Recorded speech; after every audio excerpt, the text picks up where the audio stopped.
ஆமேன். வந்திருக்கிற ஒவ்வொருவரையும் இயேசு கிறிஸ்துவின் நாமத்தினாலே வாழ்த்துகிறேன், வரவேற்கிறேன். ஆமேன். இன்றைக்கு நீங்கள் வந்திருக்கிறது இட் இஸ் ப்ரீ பிளான்ட். இது கர்த்தருடைய சித்தம். ஒரு சிலர் நினைக்கலாம் நான் ஏதோ சும்மா வந்து உக்காந்துருக்கேன்.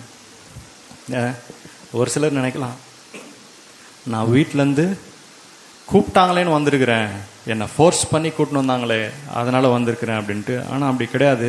ஆண்டவர் சகலத்தையும் அதனதின் காலத்திலே நம்முடைய வாழ்க்கையிலே நேர்த்தியாய் செய்திருக்கிறார் என்று வேதம் சொல்லுகிறது.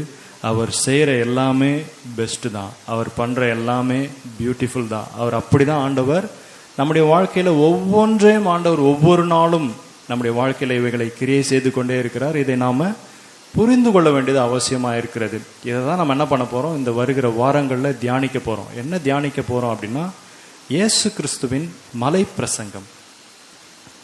இயேசு கிறிஸ்துவின் மலை பிரசங்கம். இயேசு கிறிஸ்து பிரசங்கித்தாரா?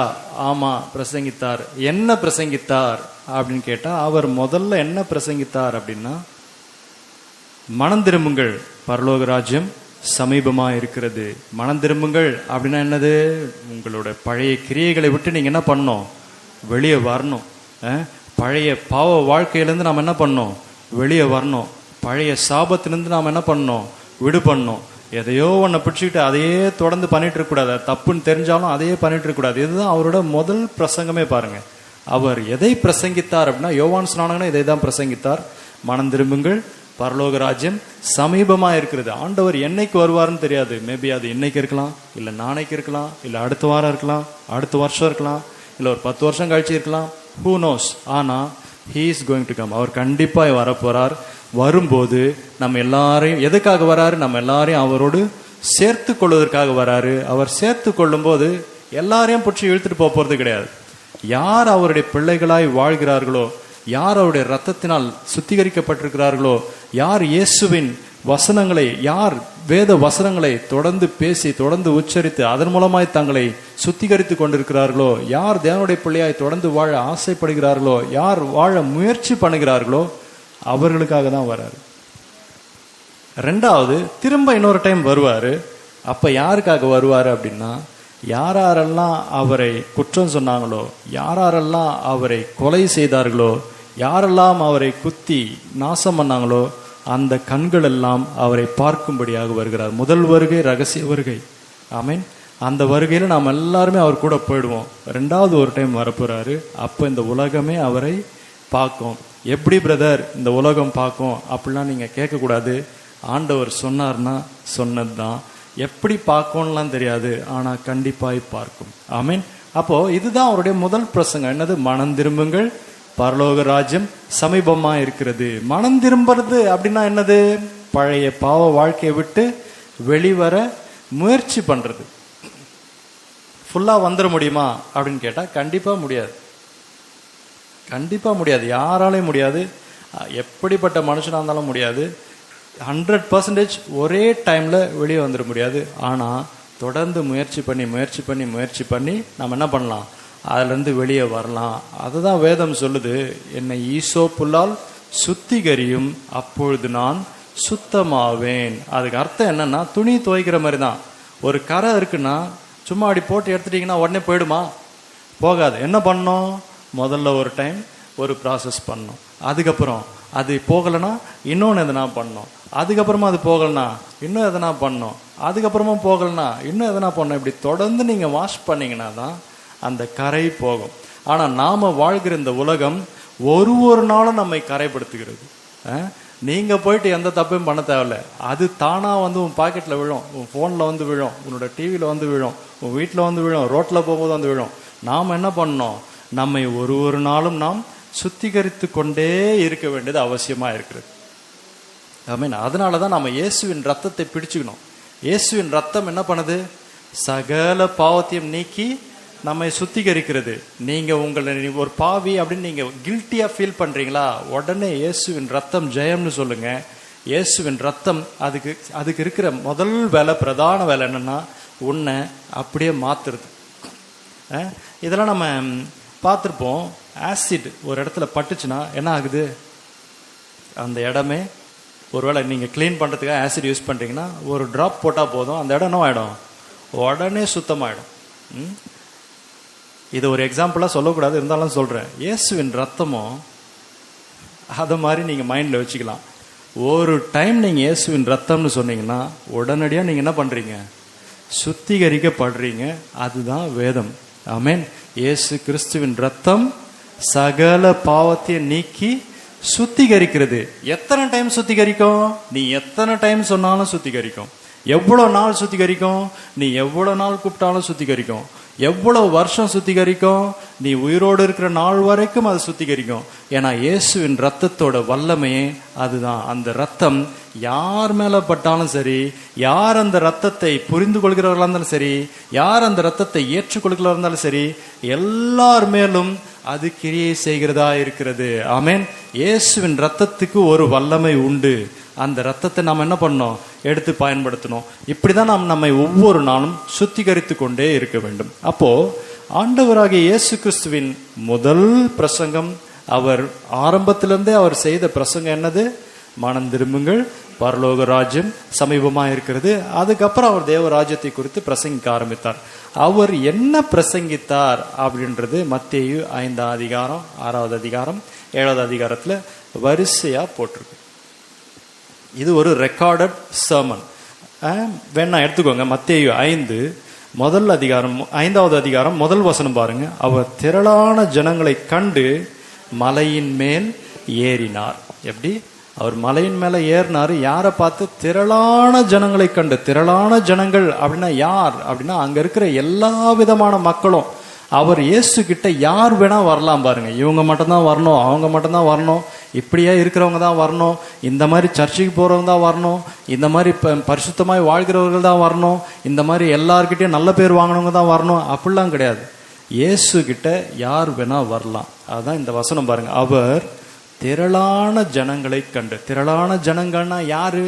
யாருன்னே தெரில. யார் வேணாலும் என்ன பண்ணலாம், இயேசுவானவர்கிட்ட வரலாம். அவர் எல்லாரையும் ஏற்றுக்கொள்கிற தெய்வமாயிருக்கிறார். அவர் எல்லாருக்கும் உபதேசிக்கிறவராக இருக்கிறார். அவர் எல்லாருக்கும் அற்புதங்களை செய்கிறவராக இருக்கிறார். அவர் எல்லாருக்கும் கேட்பதை கொடுக்கிறவராக இருக்கிறார். அவர் எல்லாரையும் அடுத்து அவர்களோட இப்ப இருக்கிற ஸ்டேட்டஸ்ல இருந்து அடுத்த லெவலுக்கு உயர்த்துவதற்கு அவர் ஆசைப்படுறாரு பாருங்க. நாம் என்ன நினைக்கிறோம்? இவங்களுக்கு மட்டும்தான், இவங்க மட்டும்தான், இது மட்டும்தான் பண்ணோம் அப்படின்ட்டு, நாங்கள் மட்டும்தான் நான் பண்ணோம் அப்படின்ட்டு நீங்க என்ன பண்றோம் நாம நினைக்கிறோம். ஆனா அப்படி கிடையாது. ஆமென். அப்போ அதுக்கு அதோட கண்டினியூஷன் பாருங்க. அவர் உட்கார்ந்த பொழுது அவருடைய சீஷர்கள் அவரிடத்தில் வந்தார்கள். 2வது வசனம். அப்பொழுது அவர் தமது வாயை திறந்து அவர்களுக்கு உபதேசித்து சொன்னது என்னவென்றால், இதோட மீனிங் என்ன அப்படின்னா, இயேசுவானவர் தன்னுடைய வாயினாலே உச்சரித்த வார்த்தைகள். இது ரொம்ப முக்கியம் பாருங்க. ஏன் இது ரொம்ப முக்கியம் அப்படின்னா, இயேசுவானவர் அவர் தன்னுடைய பிதாவினிடத்திலிருந்து, நம்முடைய பிதாவினிடத்திலிருந்து பெற்றுக்கொண்டு நமக்கு அதை என்ன பண்றாரு, கன்வே பண்றாரு. அதுதான் இந்த மலை பிரசங்கம். மலை பிரசங்கம் அப்படின்னா 5வது அதிகாரம் 3வது வசனத்திலிருந்து 7வது அதிகாரம் 28வது வசனம் வரைக்கும் போகும். எவ்வளோ நாள் நாம் இதை தியானிக்க போறோம்னு தெரில. ஆனால் ஒரு லைனோ ஒரு எழுத்தையோ நம்ம என்ன பண்ண போறோம், தியானிக்க போறோம். நீங்க டைரி ஏதாவது யூஸ் பண்றதா இருந்தா இது உங்களுக்கு கண்டிப்பாக பிரயோஜனமா இருக்கும். ஆமீன்.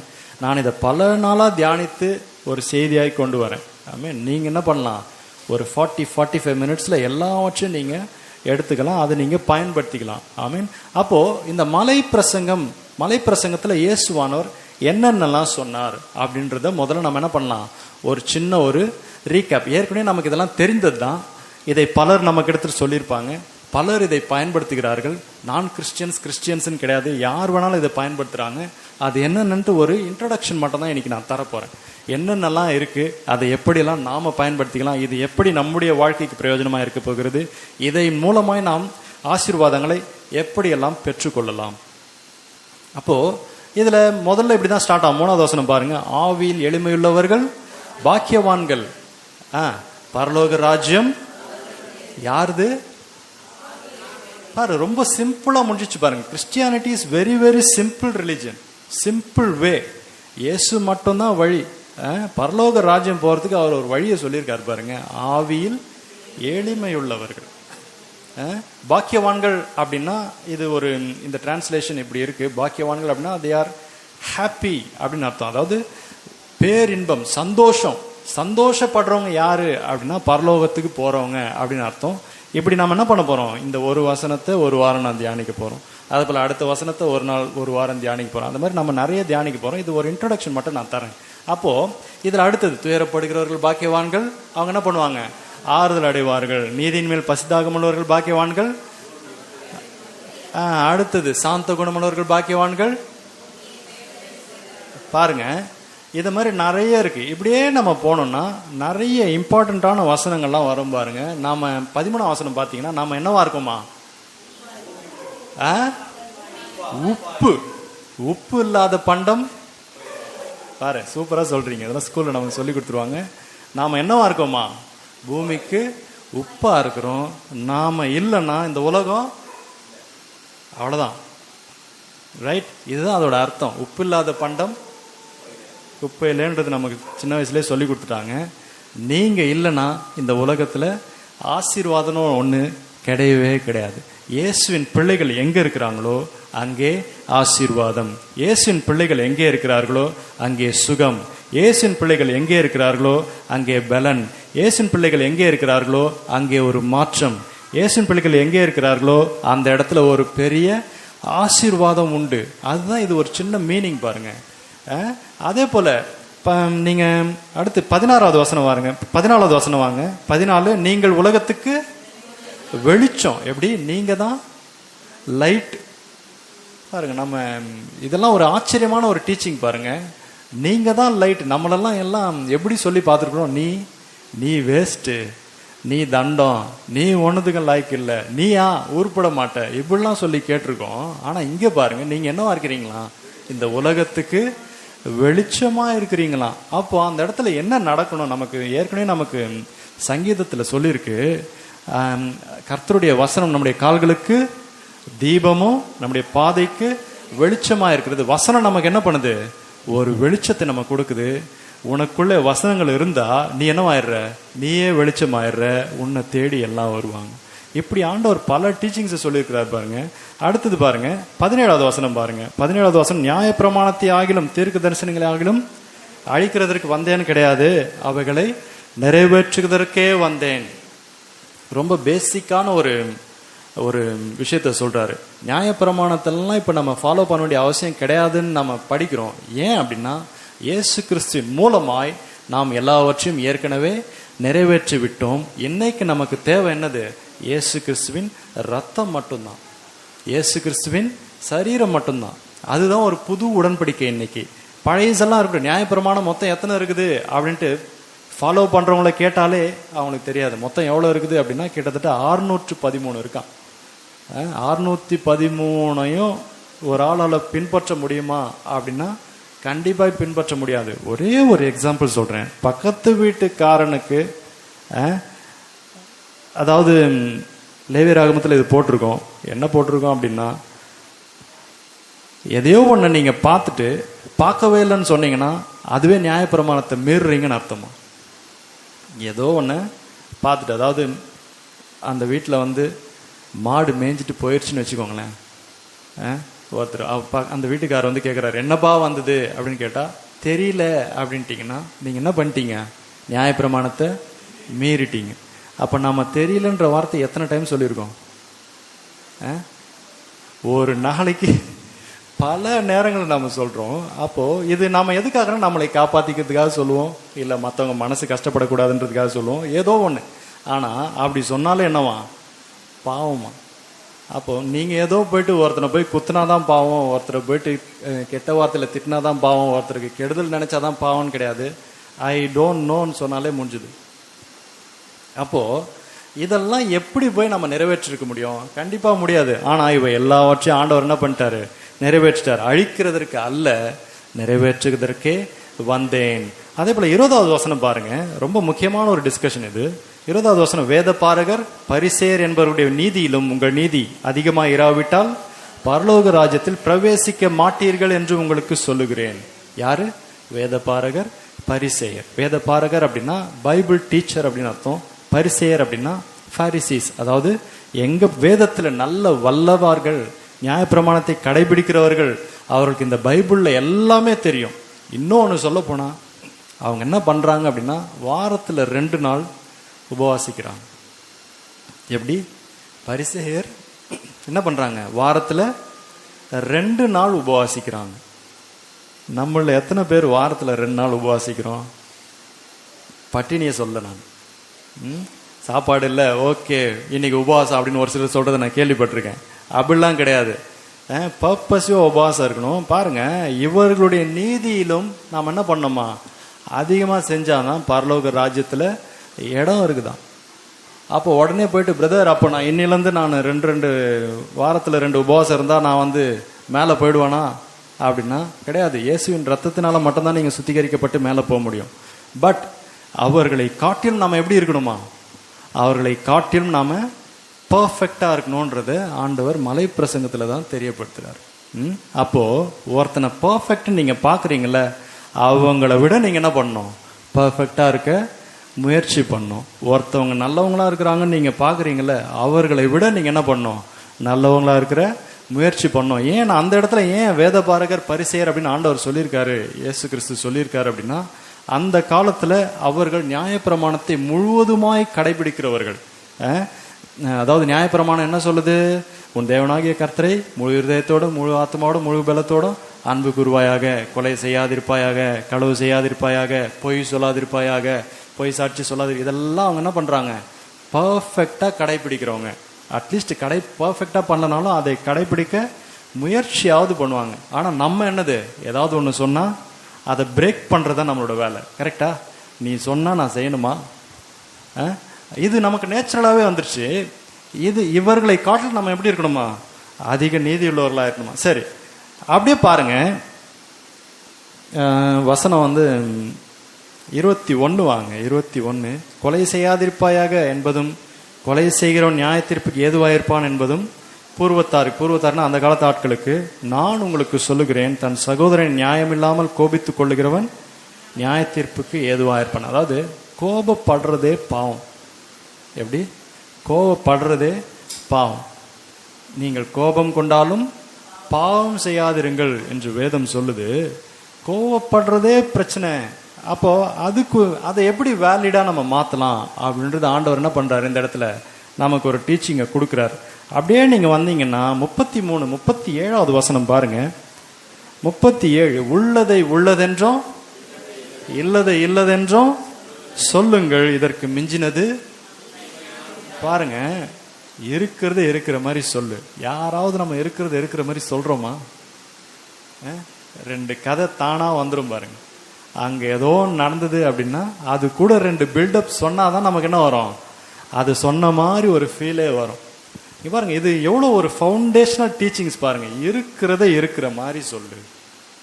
அதுக்கு மேல படிச்சீங்கன்னா சத்தியம் எல்லாம் போடக்கூடாது. வானத்தின் மேல சத்தியம் போடக்கூடாது, அது தேவனுடைய சிங்காசனம். பூமியின் மேல சத்தியம் பண்ணக்கூடாது, அது அவருடைய பாதபடி. மனுஷர் மேல சத்தியம் பண்ணக்கூடாது, ஆண்டவர் உருவாக்கின மனுஷன். இப்படி ஆண்டவர் நிறைய கட்டளைகளை சொல்லியிருக்கிறாரு. அப்போ இருக்கிறத நம்ம என்ன பண்ணணும்? இருக்கிற மாதிரி சொல்லணும். இல்லைன்னா இல்லைன்னு சொல்லணும். இருக்கலாம், போகலாம், வரலாம். இதெல்லாம் நம்ம எதுக்கு சொல்றோம்? ஒரு சேஃப்டிக்கு சொல்லுவோம். ஐ மீன், ஆனா இங்க பாருங்க, டீச்சிங்ஸ் எல்லாம் எப்படி இருக்கு பாருங்க. இந்த டீச்சிங்ஸ் எல்லாம் நம்ம மறந்துடுறோம். இதை தியானிக்கிறதுக்கு மறந்துடுறோம். இது எவ்வளவு கஷ்டம், இதை எப்படி ஃபாலோ பண்ண முடியும் அப்படின்ற கேள்வியெல்லாம் அப்புறம் நான் ஆன்சர் பண்றேன். அப்போ இது ஒண்ணு. அப்படியே நீங்க போனீங்கன்னா இது எல்லாருமே சொல்றது பாருங்க. 38, 39 வரலாம். ஒருவன் உன்னை வலது கன்னத்தில் அறைந்தால் அவனுக்கு மறு கன்னத்தையும் என்ன பண்ணுமா? திருப்பி கொடுக்கணும். நான் கேட்குறேன், அவன் அறையிற அளவுக்கு நீங்க என்ன பண்ணீங்க? அவன் அறைய வரான், அடிக்கிறதுக்கு வரான், நீ என்ன பண்ண? இதுதான் அங்க ஆண்டவர் நமக்கு கொடுக்குற டீச்சிங். நீ அப்படி பண்ணியனா நீ என்ன பண்ணும்? தப்பு பண்ணியனா இன்னொரு அடியும் சேர்த்து வாங்கிக்கோ. இல்லையா அவன் ஏன் ஒன்று அடிக்க போறான்? ரைட். இதை ஒரு அரசியல்வாதி போன டைம்க்கு ஒரு 2 வருஷத்துக்கு முன்னாடி சொன்னார், நான் ஒன்றும் ஏசு கிடையாது, என்ன சொன்னாலும் நான் வாங்கிக்கிறதுக்கு. அப்போ இந்த டீச்சிங்ஸ் எல்லாம் அவங்களும் என்ன பண்ணிட்டாங்க, எடுத்துக்கிட்டாங்க. எப்படி எடுத்துக்கினாங்க? சூப்பராக இருக்குப்பா. கிறிஸ்தவனா என்ன பண்ணுவான், அவனை ஒரு அடி அடிச்சா இன்னொரு கணத்தை காட்டுவான். அப்படி யாராவது காட்டியிருக்கோம்? இல்லை. நமக்கு கோவம் வரும் பாருங்க, ஒரு வார்த்தை திட்டினாலே நமக்கு கோவம் வரும். ஆனால் ஆண்டவர் இங்கே நமக்கு என்ன பண்ணுறாரு, இப்படி இருக்க சொல்லி தராரு. உடனே நம்ம ஆட்கள்லாம் நமக்கு எப்படி அதை டீச் பண்ணிடுறாங்க அப்படின்னா, ஒருத்த அடிச்சா நீ என்ன பண்ணணும், மறு கணத்தையும் காட்டு. ஒரு பொருளை எடுத்துக்கோன்னா இன்னொரு பொருளை சேர்த்து கொடு. அப்படியே அடுத்து வரோம், உங்ககிட்ட ஒரு வஸ்திரம் இருக்குன்னா என்ன பண்ணோம், அவனுக்கு 2 கொடு. உன்னை 1 மைல் தூரம் கூப்பிட்டாக்க நீ என்ன பண்ணோம், 2 மைல் தூரம் போகும். வேலை யார் பார்க்கறது? ரைட். அப்போ அதோட அர்த்தமே வேற. அது எல்லாமே நமக்கு என்ன பண்ணிட்டாங்க, நமக்கு மாற்றி மாற்றி மாற்றி சொல்லி கொடுத்துட்டாங்க. அதோட ரியல் மீனிங்கை நம்ம என்ன பண்ண போகிறோம், இதுதான் ஒரு கிறிஸ்தவன்னா இதை தான் பின்பற்றணும். இதை பின்பற்ற அட்லீஸ்ட் முயற்சியாவது பண்ணணும் பாருங்க. அதை தான் நம்ம தொடர்ந்து பார்க்க போகிறோம் வருகிற வாரங்களில். ஆனால் இது எல்லாமே நீங்கள் என்ன பண்ணணும், இன்றைக்கி ஏன் இதெல்லாம் உங்களுக்கு நான் படித்து காட்டுறேன் அப்படின்னா, இந்த 5வது அதிகாரம் 6வது அதிகாரம் 7வது அதிகாரம் இந்த 3ஐயும் நம்ம என்ன பண்ணணும், தொடர்ந்து உங்களோட டே டு டே லைஃப்பில் இதை நீங்கள் ப்ராக்டிஸ் பண்ண முயற்சி பண்ணணும். ட்ரை பண்ணணும், அட்லீஸ்ட் ட்ரை பண்ணுங்கள். மீதியை ஆண்டவர் அவருடைய பரிசுத்த ஆவியானவர் உங்களுக்குள்ளே இருப்பதால் மீதி அவர் பார்த்துப்பார். அவர் இல்லைன்னா இதை நீங்கள் ஃபாலோ பண்ணவே முடியாது.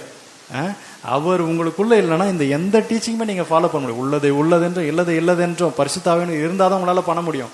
இல்லைன்னா ஆட்டோமேட்டிக்கலி நீங்கள் அப்படி பண்ணிடுவீங்க. அதே போல் அடுத்து பாருங்க, சத்துருக்களை சிநேகியுங்கள். வசனம் 38 பாருங்க, 38 44 பாருங்க. நான் உங்களுக்கு சொல்லுகிறேன், உங்கள் சத்துருக்களை சிநேகியுங்கள். முடியுமா? எவ்வளோ கஷ்டம் பாருங்க. சத்துருக்களை சிநேகியுங்கள், கண்டிப்பாக வாய்ப்பே கிடையாது. ஆனால் ஒரு சில அரசியல்வாதிகள் இதெல்லாமே யூஸ் பண்ணுறதை நானும் கேள்விப்பட்டிருக்கேன் நிறைய. அவங்க பேசும்போது, அதாவது மூத்த அரசியல்வாதிகள் நல்லா படித்தவங்க, அவங்களாம் சத்துருக்களை சிநேகிக்க முடியுமா? கண்டிப்பாக முடியாது. ஆனால் நம்ம என்ன பண்ணணும், சிநேகிக்கணும். இது ஒரு டீச்சிங். அதே போல் பாருங்க, 6வது அதிகாரம் வந்தீங்கன்னா முதல்லையே பாருங்க, மனுஷர் காண வேண்டும் என்று நீங்கள் ஒருத்தருக்கு ஹெல்ப் பண்ணுறீங்கன்னா எப்படி பண்ணணுமா, வலது கை செய்கிறது இடது. இதெல்லாம் இந்த வசனம் எல்லாம் நமக்கு தெரியும். இதை ப்ராக்டிஸ் பண்ணுறோமா? ஏன் ப்ராக்டிஸ் பண்ண முடியல? இந்த கேள்விகளுக்கெல்லாம் நம்ம என்ன பண்ண போகிறோம், பதிலை பார்க்க போகிறோம். இதை நம்மளால் நாம் எவ்வளவுதான் முயற்சி பண்ணாலும் நம்மளால் இதை ஃபாலோ பண்ணவே முடியல. ஏன் ஃபாலோ பண்ண முடியல? ஒருத்தருக்கு நீ ஹெல்ப் பண்ணுற அப்படின்னா அந்த ஹெல்ப் என்ன பண்ணக்கூடாது, இன்னைக்கு நடக்கிறதே பாருங்க, ஒருத்தனுக்கு ஹெல்ப் பண்ணிட்டா அடுத்த 5 நிமிஷத்தில் அது ஒரு ஃபோட்டோவாக வந்துடும். அது எங்கேயாவது நீங்கள் பார்க்கலாம். ஒருத்தருக்கு ஒரு சாப்பாடு கொடுத்தாக்க அடுத்தது அது என்ன ஆகிடும், ஃபோட்டோவாக வந்துடும். அது பேர் ஹெல்ப்பே கிடையாது. பிபிளிக்கலி இயேசுவின் டீச்சிங் படி அது பேர் ஹெல்ப்பே கிடையாது. அப்போ நாம் ஹெல்ப் எப்படி பண்ணணும், ஒருத்தருக்கு உதவி செய்கிறதா இருந்தால் எப்படியெல்லாம் உதவி செய்யணும் அப்படின்றது என்ன பண்ணுறது, ஆண்டவர் நமக்கு சொல்லித்தராரு. அடுத்து பாருங்க, அப்படியே வந்தீங்கன்னா இயேசு அவருடைய சீஷர்களுக்கு சொல்லி கொடுத்த ஜெபம், லார்ட்ஸ் பிரேயர் அப்படின்ட்டு ஸ்கூலில் பசங்க எல்லாருக்கும் இதை சொல்லி கொடுத்துருப்பாங்க. என்ன சொல்லுவாங்க, பரமண்டலங்களில் இருக்கிற எங்கள் பிதாவே உம்முடைய நாமம் பரிசுத்தப்படுவதாக, உம்முடைய ராஜ்யம் வருவதாக அப்படின்ட்டு. இங்கே பார்த்தீங்கன்னா 9வது வசனத்துலேருந்து அது வரும்.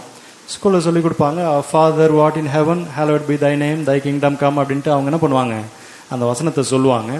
இதை நாம் ஒரு வசனமாய் நாம் தெரிந்து கொள்ள வேண்டியது அவசியமாக இருக்கிறது. அப்படியே போனீங்கன்னா ஒரு மனுஷன் உபவாசம் எப்படி இருக்கணும், 16வது வசனம் பாருங்க. நீங்கள் உபவாசிக்கும் போது மாயக்காரரை போல முகவாடலாய் இராதேயுங்கள். எப்படி ஃபாஸ்டிங் இருக்கும்போது எப்படி இருக்கணுமா?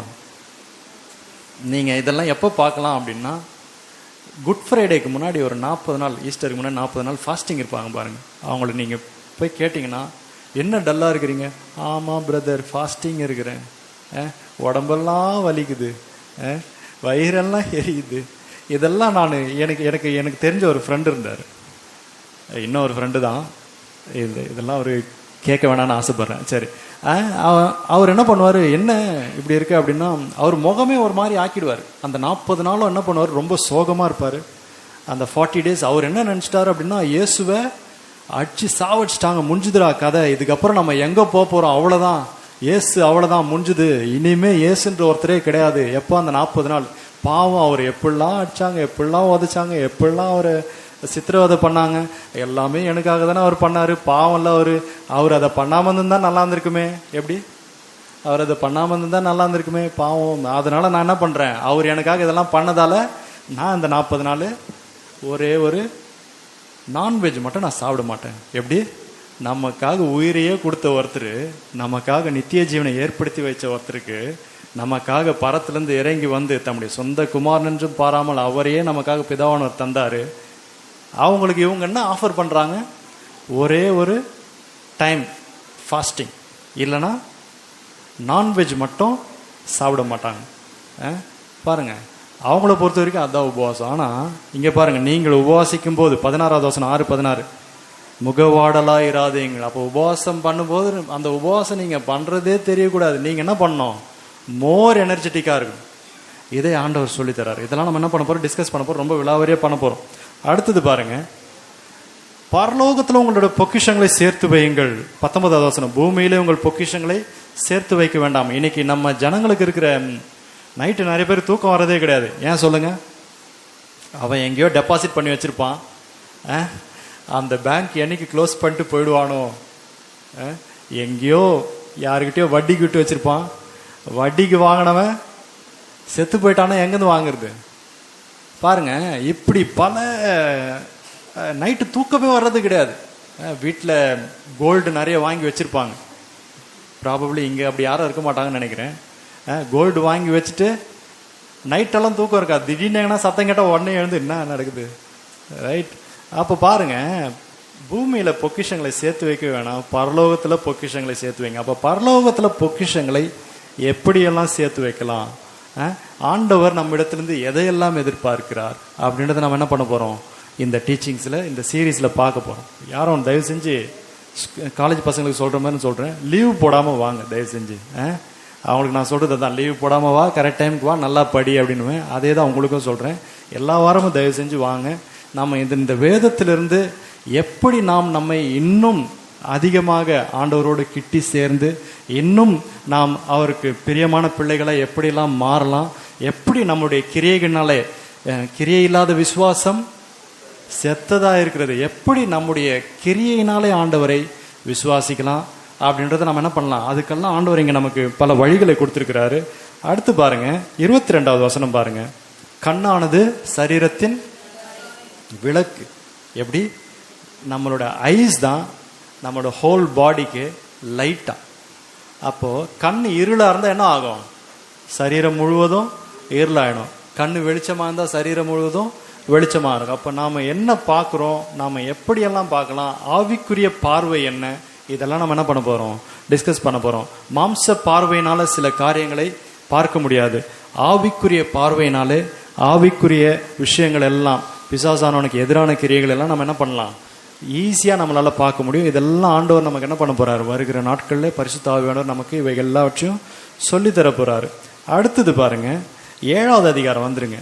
இன்னும் இதுல பாத்தீங்கன்னா 6வது அதிகாரம் 33ஆம் வசனம், முதலாவது தேவனுடைய ராஜ்யத்தையும் அவருடைய நீதியும் தேடுங்கள், அப்பொழுது இவள் எல்லாம் கூட கொடுக்கப்படும் அப்படின்ட்டு ஆண்டவர் ஒரு ஸ்டோரியை சொல்லியிருப்பாரு. சாலமோன் மாதிரி இந்த பூக்களை பாருங்க, பறவைகளை பாருங்க, அவைகள்லாம் விதைக்கிறதும் இல்லை, அறுக்கிறதும் இல்லை, ஆனா ஆண்டவர் என்ன பண்றாரு, அவைகள் எல்லாவற்றையும் போஷிக்கிறார்னு ஒரு கதையை இங்க சொல்லியிருப்பாரு. இவை எல்லாவற்றையும் நம்ம பார்க்க போறோம். 7வது அதிகாரம் பாருங்க, நீங்கள் குற்றவாளிகள் என்று தீர்க்கப்படாதபடிக்கு மற்றவர்களை குற்றவாளிகள் என்று தீர்க்காதீர்கள். யாரையும் என்ன பண்ணக்கூடாது, இவன் இப்படிதான், அவன் அப்படிதான், இந்த பொம்பளையா இப்படிதான், இந்த பொண்ணா அப்படிதான், எப்படி, இதெல்லாம் நாம ஏதோ ஒரு டைம்ல பண்ணிருப்போம். அட்லீஸ்ட் நாம பண்ணலனாலும் யாரோ ஒருத்தர் பண்றாங்க பாருங்க, அதுக்கு நம்ம என்ன பண்ணிருப்போம், ஆமாம் போட்டிருப்போம். கரெக்டா சொன்னக்கா, அதுதான்க்கா கரெக்டு, என்னவோ நம்ம பார்த்த மாதிரி, ரைட். இதை எதையுமே என்ன பண்ணக்கூடாதான், பண்ணக்கூடாதுன்னு ஆண்டவர் நமக்கு பல டீச்சிங் சொல்றாரு. அங்கதான் பாருங்க, உன் கண்ணி 3வது வசனம் 7:3, நீ உன் கண்ணில் இருக்கிற உத்திரத்தை உணராமல் உன் சகோதரன் கண்ணில் இருக்கிற துரும்பை பார்க்கிறதுனா, உத்திரம் அப்படின்னா பழைய பழைய பழைய காலத்து வீடுகள்லாம் பார்த்தீங்கன்னா கீழே ஒரு லாக், அதாவது பெரிய மரக்கட்டையை வச்சு தான் மேலே கட்டியிருப்பாங்க. இப்போ கூட அப்படிப்பட்ட பில்டிங்ஸ் எல்லாம் இருக்கு. சென்னை உள்ள நிறைய ஓல்டு பில்டிங்ஸ் எல்லாம் பார்த்தீங்கன்னா அப்படி தான் கட்டியிருப்பாங்க, அதுக்கு மேலே பண்ணியிருப்பாங்க. நாம் என்ன பண்ணுறோம், அதில் இருக்கிற பிரச்சனையை விட்டுறோம், பக்கத்தில் இருக்கிறான் பாருங்க, சகோதரன் அப்படின்னா பக்கத்தில் இருக்கிற ஒருத்தன்னு அர்த்தம். பிரதரன் அப்படின்னு அர்த்தம். அவங்க கண்ணில் ஏதோ விழுந்துட்டு இருக்கோம், அதை தேடி போய் பார்த்துட்டு இருக்கோம். இதெல்லாம் நமக்கு நிறைய பேர் சொல்லி கொடுத்துருப்பாங்க, உலக பிரகாரமாகவும் சொல்லி கொடுத்துருப்பாங்க. இது ஆவிக்குரிய பிரகாரமாக ஆண்டவர் நமக்கு என்ன சொல்ல வரார் அப்படின்றத நம்ம என்ன பண்ண போகிறோம், இந்த சீரீஸில் பார்க்க போகிறோம். அடுத்து ரொம்ப முக்கியமானது, கேளுங்கள் தரப்படும், தட்டுங்கள் தேடுங்கள் கண்டடைவீர்கள்.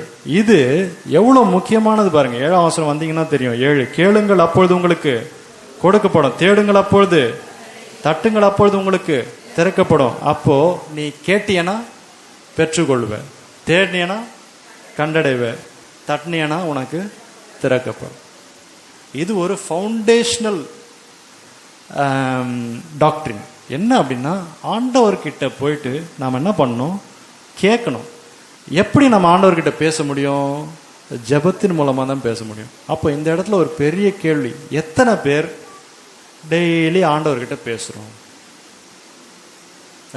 அப்போது இதில் நாம் என்ன பண்ணுறோம், ஏதோ ஒரு விஷயத்தை ஆண்டவர் நமக்கு கற்றுத்தர போகிறார். ஆண்டவர்கிட்ட கேட்குறியா, ஆண்டவர் சொன்னதெல்லாம் தேடுறியா, ஆண்டவர் தட்ட சொல்லியிருக்கிறாரே அதை தட்டுறியா, இல்லை வேற எதையோ போய் தட்டிட்டு இருக்கியா? அப்போது இதெல்லாமே நம்ம என்ன பண்ணோம், புரிஞ்சுக்கணும். அடுத்து பாருங்க, இன்னும் ரொம்ப முக்கியமான டீச்சிங், 13ஆவது வசனம் பாருங்க. இடுக்கமான வாசல் வழியாய் உட்பிரவேசியுங்கள். இடுக்கமான வாசல் வழியாய் உட்பிரவேசிக்கணும். நல்ல விஸ்தாரமான வாசலுக்கும் நமக்கும் சம்பந்தமே கிடையாது. எங்க நிறைய பேர் போறாங்களோ அது விஸ்தாரமான வாசல், அதுக்கும் நமக்கும் சம்பந்தம் கிடையாது. எங்க ஆளே இல்லையோ, எங்க ஒரு சிலர் அந்த ரோட்ல போறதுக்கு ரொம்ப கஷ்டப்படுறாங்களோ, எந்த ஒரு பாதை கடினமான பாதையா இருக்கிறதோ அந்த இடத்துல தான் யாருமே போக மாட்டாங்க. அதுதான் இடுக்கமான பாதை. ஆண்டவர் என்ன பண்றாரு, நம்மை அந்த ஒரு பாதை. அப்ப இடுக்கமான பாதைனா கஷ்டமா பிரதர்? கஷ்டம் கிடையாது. அப்ப அங்க என்ன இருக்குது அப்படின்றத நம்ம என்ன பண்ண போறோம், பார்க்க போறோம். அப்படியே பாத்தீங்கன்னா 15ஆவது வசனம், மரம் என்னவோ கள்ள தீர்க்கதரிசிகள்லாம் போட்டிருக்கோம். அடுத்தது பாருங்க 17ஆவது வசனம், நல்ல மரம் எல்லாம் நல்ல கனிகளை கொடுக்கும், கெட்ட மரமோ கெட்ட கனிகளை கொடுக்கும். நாம நல்ல மரமா இருக்கோமா, கெட்ட மரமா இருக்கோம்? நாம நல்ல கனிகளை கொடுக்கிறோமா, கெட்ட கனிகளை கொடுக்கிறோமா? நாம பலருக்கு ஆசீர்வாதமா இருக்கோமா, இல்ல மற்றவங்களுக்கு பிரச்சனையா இருக்கிறோமா? இப்படிப்பட்ட கேள்விகள் எல்லாம் நம்ம என்ன பண்ணோம், நமக்குள்ளே கேட்டுக்கொள்ள வேண்டியது அவசியமா இருக்கிறது. ஆமீன். அதே போல பாருங்க 24ஆவது வசனம் வாங்க. 24, கண்மலையின் மேல் கட்டின வீடு மணலின் மேல் கட்டின வீடு. இயேசு கிறிஸ்து கண்மலையாக இருக்கிறார். மணல், இந்த உலக வாழ்க்கை மணல் மாதிரி இருக்குது. அப்போ நீங்க யாரை நீங்க முதல்ல வைக்க போறீங்க? இயேசு கிறிஸ்துவை முதல்ல வைக்க போறீங்களா? அவரை நம்பி நீங்க போக போறீங்களா? அவரை மட்டுமே பிரதானமா வைக்க போறீங்களா? இல்ல நீங்க உங்களை வைக்க போறீங்களா? உங்களோட ஜாபை வைக்க போறீங்களா? உங்க பேரண்ட்ஸை வைக்க போறீங்களா? உங்க படிப்பை வைக்க போறீங்களா? உங்ககிட்ட இருக்கிற பணத்தை வைக்க போறீங்களா? உங்ககிட்ட இருக்கிற பொருளை வைக்க போறீங்களா? அது செகண்டரி. நீங்க உலக பிரகாரமாக எதை வச்சுக்கினாலும் அது மணல் மேல் கட்டின வீடு மாதிரி தான். பார்க்க சூப்பரா இருக்கும். எது வரைக்கும்? மழை வர வரைக்கும். ஒரே ஒரு மழை வந்ததுன்னா, ஒரே ஒரு பிரச்சனைன்னு வந்ததுன்னா அந்த வீடு என்ன ஆயிடும், அப்படியே தண்ணியில அச்சின்னு போயிடும். அப்ப நாம ஆண்டவரை அஸ்திபாரமாக வைத்து, அவர் நமக்கு மூளைக்கல்லா இருக்கிறார், அவரை அஸ்திபாரமாக வைத்து நாம வீடு கட்டுறோமா? அவர் மேல நாம நிக்கிறோமா? அவர் சொன்ன வசனங்கள் மேல நாம நிக்கிறோமா? அவர் சொன்ன வழிகளின் மேல நாம நடக்கிறோமா? அவர் சொன்ன வசனத்தின் மூலமா, அந்த வசனம் நம்முடைய கால்களுக்கு தீபமாக பாதைக்கு வெளிச்சமா இருக்கிறதே, அந்த வழியா போறோமா? இந்த கேள்விகளுக்கு எல்லாம் நம்ம என்ன பண்ண போறோம், விடை தேட போறோம். இதுதான் ஆண்டவராகிய இயேசு கிறிஸ்து நமக்கு பண்ண மலை பிரசங்கம். அப்போ இதை விட்டுட்டோம்னா, பிரதர் இது அவ்வளோ முக்கியமா அப்படின்னா, இது எதுக்கு பிரதர் நீங்க முதல்ல எடுத்தீங்க அப்படின்னா, இப்போ இவ்வளோ நேரம் நம்ம பேசிட்டோம், இது நமக்கு அவசியமா அவசியம் இல்லையா? ரொம்ப ரொம்ப அவசியம். ஏன், இதுல ஏதாவது ஒன்றையாவது பின்பற்றுகிறோமா என்பதுல நமக்கே ஒரு கேள்விக்குறி. கரெக்டா? ஏதாவது ஏதோ இப்போ நான் இப்போ சொல்லும் போதெல்லாம் நீங்க என்ன யோசிப்பீங்கன்னா, இது நம்ம பண்றோமா இல்லையா பார்ப்போம், இது நமக்கு செட் ஆகுதா இல்லையா பார்ப்போம், இது நமக்கு ஒர்க் அவுட் ஆகுதா இல்லையா பார்ப்போம், இதை மீறி இருக்குமா இல்லையான்னு பார்ப்போம். கடைசியில் இப்போ முடிச்சாச்சு, ஃபுல்லாக படிச்சு தேவையானதெல்லாம் படிச்சு முடிச்சுட்டேன்.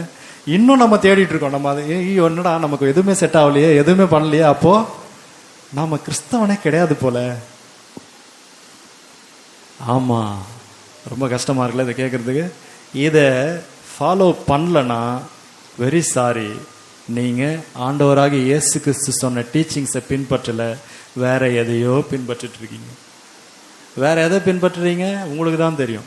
பைபிளில் இல்லை, பைபிளில் இல்லாத எதையோ ஒன்று நீங்கள் என்ன பண்ணிட்டு இருக்கீங்க, ஃபாலோ பண்ணிட்டு இருக்கீங்க. இன்னைக்கு நாம் என்ன பண்ணணும், முடிவு எடுக்கணும். ஆண்டவரே, நீங்கள் சொன்னதை முதல்ல நான் பின்பற்ற முயற்சி பண்ணுறேன். நீங்கள் எதை எனக்கு சொல்லி கொடுத்துருக்கீங்களோ அட்லீஸ்ட் அதை பின்பற்றுறது நீங்கள் என்ன பண்ணுங்க, எனக்கு உதவி செய்யுங்க.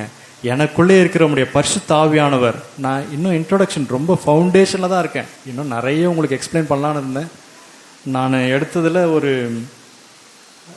இன்னும் ஸ்டார்ட் பண்ணவே இல்லை என்னோட பிரசங்கத்தை. ஒரு பேசிக் இன்ட்ரோடக்ஷன். நாம் எந்த ஸ்டேட்டஸில் இருக்கோம், எந்த நிலைமையில் இருக்கோம், நாம் எங்கெங்கெல்லாம் பின்னாடி இருக்கோம், நாம் எந்த இடத்துல நம்மளை கரெக்ட் பண்ண வேண்டியதாக இருக்குது, எந்த இடத்துல நாம் கோட்டை விட்டுருக்கோம், எதையெல்லாம் நம்மளால் கரெக்ட் பண்ண முடியும், எந்த இடத்துல நாம் நம்மை முன்னாடி வச்சு ஆண்டவரை பின்னாடி வச்சுட்டு எதுவுமே நடக்கலன்ட்டு இன்னைக்கு வரைக்கும் பேசிகிட்டு இருக்கோம். இப்படிப்பட்ட பல கேள்விகளுக்கு நாம் என்ன பண்ண போகிறோம், விடையை தேட போகிறோம். ஆண்டவர் நமக்கு எல்லாவற்றிலும் விடையை தரப்போகிறார். ஆமேன். புரியுதுங்களா என்ன நடக்குதுன்ட்டு? ஆண்டவரின் இயேசுவின் மலை பிரசங்கம் பாருங்க, ரொம்ப ரொம்ப முக்கியமானது. இதை நாம் பின்பற்றி ஆக வேண்டும். இதை பின்பற்றுவதன் மூலமாய் நமக்கு என்ன கிடைக்குது, பரலோக ராஜ்யம் கிடைக்குது. முதல் வசனமே அதான், ஆவியில் எளிமையுள்ளவர்கள் பாக்கியவான்கள். பரலோக ராஜ்யம் யார் தான், அவங்களது. ஒருத்தன் பரலோகத்துல இருக்கிறான் அப்படின்னா அவன் எப்படி இருந்திருப்பான், ஆவியில் எளிமையுள்ளவனா இருந்திருப்பான். ஒருத்தன் பரலோகத்துல போறான் அப்படின்னா அவன் அப்ப எப்படி இருக்கணும், ஆவியில் எளிமையுள்ளவனா இருந்திருக்க வேண்டும். இல்லைன்னா பரலோக ராஜ்யத்துல இடம் கிடையாது. இப்படி ஒரு ஃபவுண்டேஷனல் டீச்சிங்ஸ்ல இருந்தா ஆண்டவர் என்ன பண்றாரு, நமக்கு எல்லா காரியத்தையும் சொல்ல வர்றாரு. ஆமீன். அப்போ எத்தனை பேர் இந்த மலை பிரசங்கத்துல ரொம்ப இன்ட்ரெஸ்டடா இருக்கிறீங்க? ஒரு நல்ல ஒரு அல்லேலூயா சொல்லலாமா? அப்ப எவ்வளவு பேர் இன்ட்ரெஸ்டடா இருக்கிறீங்க? ஆண்டவர் நமக்கு சொல்லி கொடுத்த மலை பிரசங்கம் எப்படி நம்முடைய வாழ்க்கையை மாற்ற போகிறது என்பதை இன்னும் கொஞ்ச நாள்ல நீங்க பார்க்க போறீங்க. ஏன்னா அந்த ஒரு வார்த்தையும் இந்த வேதத்தில் எழுதியிருக்கிற ஒரு உறுப்பாகிலும் ஒழிந்து போவதில்லை. அது எதற்காக அனுப்பப்பட்டதோ அந்த காரியத்தை கண்டிப்பாக நிறைவேற்றும். இந்த வசனம் உன்னை ஆசீர்வதிக்கும் என்று சொல்லியிருந்தால் நீ கண்டிப்பாய் ஆசீர்வதிக்கப்படுவ. இந்த வசனம் உன்னை மேன்மைப்படுத்தும் என்று சொல்லியிருந்தா நீ கண்டிப்பாய் மேன்மைப்படுத்தப்படுவ. இந்த வசனம் நீ உயர்த்தப்படுவேன்னு சொல்லியிருந்தா நீ கண்டிப்பாய் உயர்த்தப்படுவ. ஆனா இவை எல்லாவற்றிற்கும் நாம் என்ன பண்ண வேண்டியது இருக்கு, ஏதோ ஒன்று செய்ய வேண்டியிருக்கிறது. அது என்னது அப்படின்னா, முதல்ல ரொம்ப ஃபவுண்டேஷனலா இருக்கிற ஆண்டவராகிய இயேசு கிறிஸ்துவின் மலை பிரசங்கத்தை நாம பின்பற்ற முயற்சி பண்ண வேண்டியது அவசியமா இருக்கிறது. 100% நீங்க பண்ணிடுவீங்கன்னா அப்படின்னா கண்டிப்பாக சொல்லுவேன், 100% பண்ண முடியாது. இல்லதை இல்லதென்றும் உள்ளதை உள்ளதென்றும் சொல்ல முடியுமா அப்படின்னா கண்டிப்பா முடியாது. ஒரு சில பழமொழிகளே இருக்கு. என்னது, கல்யாணம் பண்ணணும்னா ஒரு பொய்யை சொல்லி பண்ணலாமா? இதெல்லாம் நமக்கு என்ன ஆயிடுச்சு, நமக்கு பழகிடுச்சு பாருங்க. ஆனா அப்படி கிடையாது. ஆண்டவர் நமக்கு சொல்லி கொடுக்கறது இருக்கிறத இருக்கிற மாதிரியும் இல்லைன்ற மாதிரியும் பண்ணணும். அதுக்கு நமக்கு என்ன உதவி தேவை அப்படின்னா, பரிசுத்த ஆவியானவரின் உதவி நமக்கு தேவை. எல்லாம் அப்படியே கண்ணை மூடி சொல்லாம, ஆண்டவரே உம்முடைய உதவி எங்களுக்கு தேவை, நீர் எங்களுக்கு தேவை, நீர் எங்களுக்கு எங்க கூட இருந்தா இவ எல்லாவற்றையும் எங்களால ஈஸியா பின்பற்ற முடியும், நீர் எங்க கூட வந்தா இவ எல்லாவற்றையும் எங்களால செய்து முடிக்க முடியும். ஏன்னா உம்முடைய வார்த்தை ஆவியாயும் ஜீவனாயும் இருக்கிறது. எங்கள் வாழ்க்கையில நீங்க வர்றதுக்கு நீங்க வரணும்ன்ற ஆசைப்படுறோம் ஆண்டவர் அப்படின்னு அவரை நோக்கி சொல்லாமா? ஆண்டவரே உமக்கு நன்றி, உம்மை ஸ்தோத்திரிக்கிறோம்.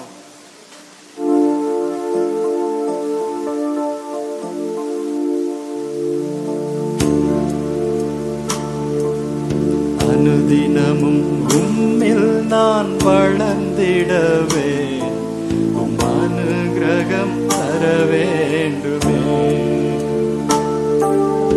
அனுதினமும் உம் அனுக்கிரகம் தர வேண்டுமே. என்ன ஒன்றும் கூடாதையா, எல்லாம் உம்மால் கூடும்.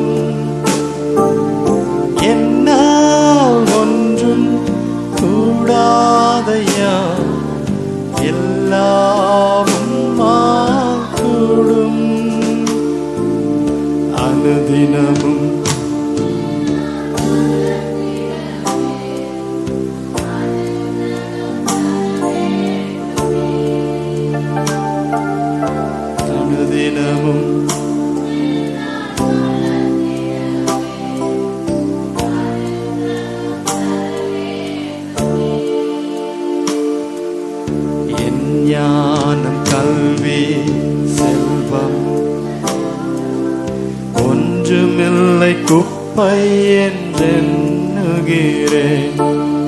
என் ஞானம் கல்வி செல்வங்கள் இல்லா ஒன்றுமில்லை குப்பை என்றெண்ணுகிறேன்.